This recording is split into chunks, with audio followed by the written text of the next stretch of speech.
Today is the 25th of April. Welcome to Voices of British Orthodoxy. I am, of course, Reader Lazar. Today we have two saints in the book and the group chat, and a third and fourth saint in the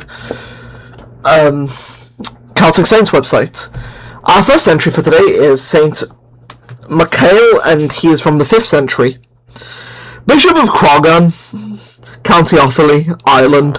Saint Macaille was a disciple of Saint Mel of Ardagh, 6th of February, and assisted him in tonsuring Saint Brigid of Kildare, who we commemorated back on the 1st of February, into the monastic life.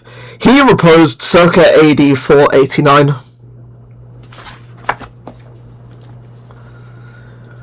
Okay, so I've just realised that it's the other Saint Macaille that comes up in the group chat, so that's, right, but anyway, we have a Troparion in Tome 2. Thou was a worthy companion of island saints, and didst work with Holy Patrick, Mel and Brigid.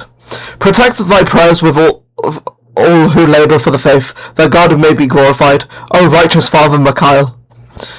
The next entry is Saint Mela, and she is from the 8th century. Following the repose of her husband, Saint Mela received monastic tonsure and eventually became abbess of Dormels in Leitrim. Our knowledge of this saint is based upon the limited information available from Colgan and the Bollandists, who placed her firmly in the 8th century. Yet both sources state that she was the mother of two saints, Canek, 11th of October, that could also be Canek, and Tiganak, who we commemorated back on the 4th of April, who were genuinely accepted to have lived in the 6th century. The group chat entry is Saint Mela, the mother of two saints, Canek and Tiganak, who became a nun after being widowed and became abbess of Dormel, which and then in brackets it says Rosclogher Abbey in County Leitrim, bracket C.780. As mentioned just, this Saint Macaille, or more called Macaldus, Macallus, Macella, Magel, or Mackle, is who comes up in the group chat. So Saint Morhold, and then brackets, and then some of those names. So, and I don't know if it comes up here, but Morgan.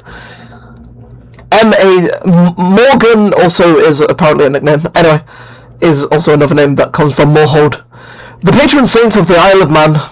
And then in brackets it does also say C.489 AD.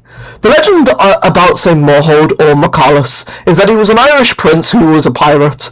One local legend relates that Saint Morhold tried to make a fool out of Saint Patrick. Morhold had, according to this story, placed a living man in a shroud. He then called for Patrick to try and revive the allegedly dead man. St. Patrick came, placed a hand on the shroud and left. When Morhold and his friends opened the shroud, they found the man had died in the interim. One of Morhold's friends, a fellow named Connor, went over to St. Patrick's camp and apologised to him.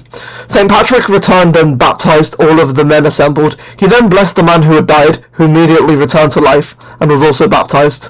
St. Patrick then criticised Morhold, saying he should have been helping his men to lead good lives, and told him he must make up for his evil. It is said that St. Patrick baptised him and then urged him to change his life as a penance for his previous crimes. St. Patrick ordered him to abandon himself to God in a wicker boat without oars. St. Morhold is said to have come ashore on the Isle of Man at the dead hen known today by his name, Morhold's Head.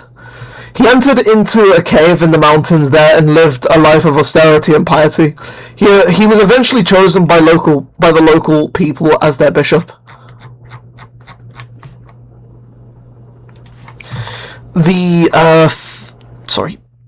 Pause and read. 5, 4, 3, 2, 1. Our final entry is Saint Kevius, and he is a bishop. And he is from Cornwall, and he is from the 4th century.